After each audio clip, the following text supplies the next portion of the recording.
Guys, we got something new from a company we've never heard of before. Well, at least I haven't. We've never had on the channel. We have the Trc Knives missile coming out of Lithuania. So let's turn this around, take a look at it from above.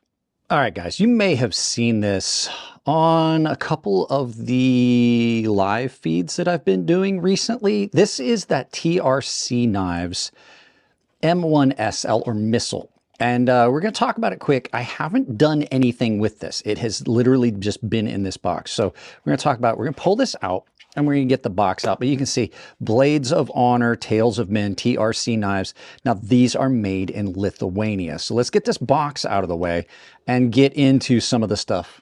So first and foremost, this is done gorgeously. So you have a really, really nice multi-point Kydex sheath. And then you have this beautiful M390 blade. These come serialized. This is number 00198. G10 handles. This has a very good solid feel in hand. It is looks like a stone wash or maybe like a light stone wash and satin on this. And the grind on this is extremely consistent and clean. This thing came very, very sharp. Like I said, you've got this beautiful Kydex sheath. I'm not a big fan of Kydex, but this one is done really, really well. Multiple lashing points. It comes with some elastic cordage. This is a removable piece if you don't want to have the belt loop on it. And the retention on this is good enough. I mean, that is in there. It's good enough that you don't necessarily need this belt loop because it doesn't have a secondary retention strap. Nice lanyard on this. It is a full tang knife done in M390. And like I said, this is the Trc Knives M-1Sl, or as I like to call it, the missile. So I haven't looked anything up on this company yet, but we're going to look at this. I'm going to get the sheath out of the way here. We're going to look at this knife a little bit more clearly. This hardware is beautifully done. So it's in there. It's still in there. It's holding everything. You've got these they're completely passed through hardware that's holding the scales on. They are not removable and they are flared out enough that they're still holding a knife in place, but they are done beautifully. The grind, like I said on this, super consistent. This has one of the cleanest, most consistent grinds I've seen on a knife in a long time. This was done very, very well. The grind on this, obviously using a jig or a CNC grinder of some sorts. Finish on it is beautiful. In hand, this feels really good in hand. It is not lightened. It doesn't feel light at all. They did not do any weight reduction underneath these scales. These scales and blade and everything, nice thick blade stock. This is a beefy knife and it's checkered and done really well. Jimping on it, really functional. There's some jimping back here, not necessarily for reverse grip, but you definitely do not feel like you're going to slide out of that. You've got an area here where you can get up on this and you can do some tasks. I have not, like I said, not done anything with this yet. The tang is redacted at the back so that you have an impact point striker. You could probably use that corner there as a glass breaker. And then, like I said, just the overall feel in hand is really good. The scales have been cut down, almost hollow ground here on this area. They're not going to get in the way of sharpening. So you've got a really nicely done sharpening plunge. Sharpening choil that is not over the top, and they did a very good job terminating that grind where you do not have any problems with the blade getting a smile. And then that is a very clean, very consistent edge grind. And like I said, ridiculously sharp. Now, these are being done, like I said, in Lithuania. This is the M-1Sl. They are serialized. It is in M390 satin, black G10. They have a birth date. So these are being done. I do know that these are about $500 each. And they came in that nice case with this and the sheath. Now, there is something I'm going to point out that is the only bad thing I've seen so far. So we're going to turn this around. I'm going to tell you, a couple of bad things. So let's go ahead, flip side of the story, flip side of the knife, and we'll talk about the couple negative things. And first and foremost is it's the choice in sheath material. I know that Kydex is pretty much industry standard. It gives you really good retention. You can, you can put multiple tie downs. You can put the soft loops on it so that you can scout carry this and stuff like that. On something like this, I think just because it is done so well, my opinion might change. I'm afraid that Kydex has a tendency to scratch the blade material. Now, I do not think it's going to be as much of an issue on this one, but we'll see over time. But yeah, it's just not, it's not something like something on a knife like this, I think I would have wanted with leather. I've gone back to wanting leather, but then again, I'm no longer in the military. This is a very good sheath though. I do like the sheath. So let's go ahead and get the sheath out of the way, and we'll go ahead and we'll talk about a couple other little things. Now, while I said that the hardware is done really well and it's attractive, I think I would have wanted removable scales.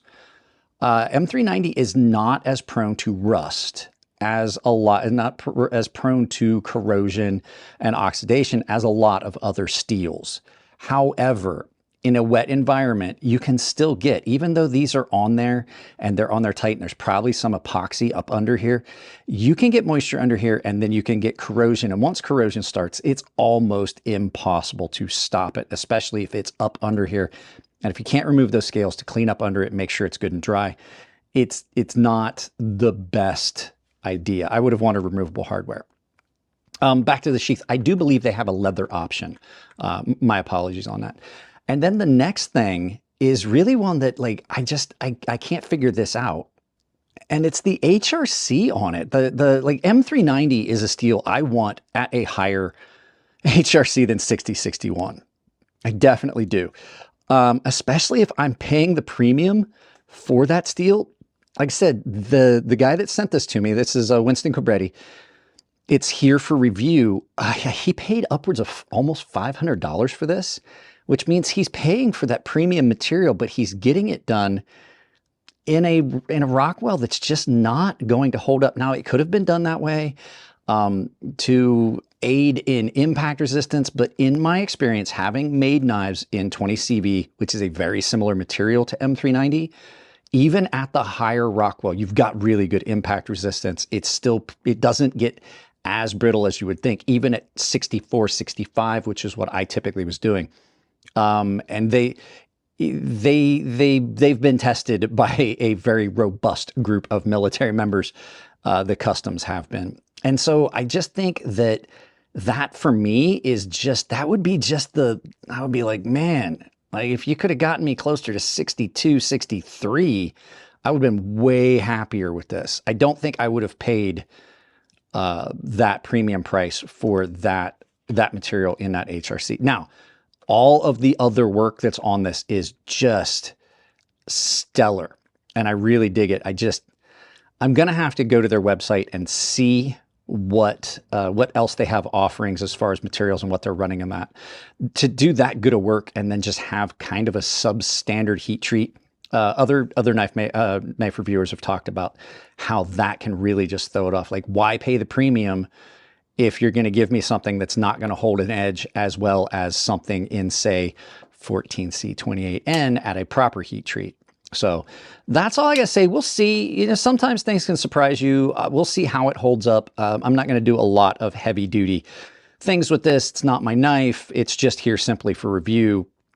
So it'll be some cardboard cutting and maybe a little bit of wood cutting, but I'm not going to go, stick it in a tree and see if I can't break the tip off of it Joe X style, because I can't afford to replace it. So guys, with that being said, is it a yup or a nah? I'm on the fence. I don't know. If it came in another material, we'll see, like, as far as the offering of this knife overall. But for me right now, I'm leaning more towards why pay that much for the material if you're not going to get the most out of it. But as far as like how everything else about it, it's a yup. So it's an iffy one. So guys, that's it on this one. Let's turn this around, do some final thoughts, and send you out about your day. Yeah, guys, this is a beautifully done knife that I really think that the heat treat just needs to be tweaked a little bit to get it just a little further up. And like I said, they may have had their reasons for running it a little softer to make it a little bit more resilient, but in something like 20CV, not necessarily required. You can run it fairly hard and it's still pretty resilient, impact resistant. So With that being said, guys, you know how to support the channel. Like, share, subscribe, drop a comment. Those are the best things you can do. Share these videos with other people. There are a couple links down below for Coffee Brand Coffee and Tempered Trail. If you shop there, you can use those links. There's discounts built into them. I also have a coupon code of crazysharp that will save you 40% at Beyond EDC Knives, 10% at KATSU Knives, 10% at Ferrum Forge Knife Works, and 10% at Ferrum Forge Knife Works. Rosecraft Blades, KATSU, Ferrum Forge. There we go. And Beyond EDC. So, and that coupon code is crazysharp, all one word, all lowercase, I believe. I don't think it matters, but at any rate, I also have an Amazon store down below. Take that link, pin it to your browser, use it for any of the shopping you're going to do. I have a membership down below if you want to support the channel, or you guys can drop super likes, things like that, if that's what you want to do. I'm thinking about starting up a Patreon again or something similar so I can stop giving so much money to YouTube. Guys, that's it on this one. I love you all. Keep it clean in the comment section. If it's your birthday, happy birthday. I'll see you in the next video.